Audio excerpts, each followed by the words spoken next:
Nagpapasalamat naman ako dahil nga doon sa tulong na binigay sa atin ng provincial government dito sa ating bayan ng Zaragoza, sa aming parokya ng San Vicente Ferrer.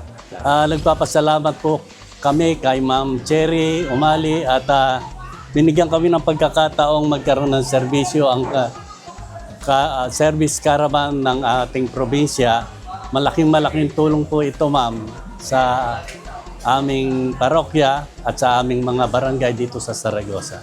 Isinagawa ng Provincial Manpower Training Center and Assessment Center, PMTCAC, ang free service caravan sa pamahalaang Barangay del Pilar sa bayan ng Zaragoza, Nueva Ecija. Ang ganito pong programa ay nagsisimula po at binibigay po ng ating pamahalaang panglalawigan sa pangunguna po ng ating minamahal na gobernador, Gob Oy Matias Umali, sa atin pong pangalawang punong lalawigan, Sir Lemon Umali, at siyempre po kasama natin ang ating inanantahanan si Ma'am Cherry Umali. Magbibigay po tayo ng libreng gupit, libreng masahe at libreng manicure and pedicure.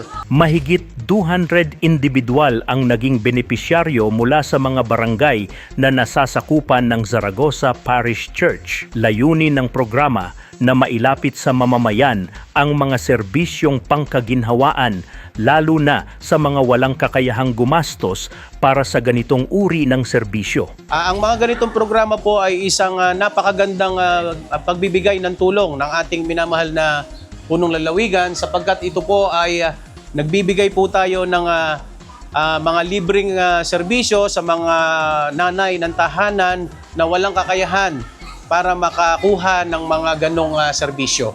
Kabilang sa mga ipinagkaloob na libreng serbisyo ang gupit, masahe, manicure at pedicure na tinangkilik ng mga residente. Ayon sa PMTCAC, malaking tulong ang programa lalo na sa mga senior citizen at mga nanay ng tahanan. Unang-una po, lubos akong nagpapasalamat kay Gob Oy Matias Umali at kay Ma'am Cherry Umali na kami ang kauna-unahang nabigyan niya ng serbisyong free, which is libre, wala kaming binabayaran sa aming Barangay del Pilar po. Kaya this is the blessings ng mga tao sa Del Pilar po na nabigyan kaming serbisyo na free.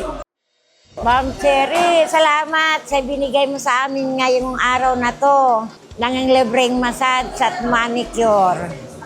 Salamat po. Ang service caravan ay bahagi ng patuloy na pag-iikot ng ahensya sa iba't ibang bayan ng District 1.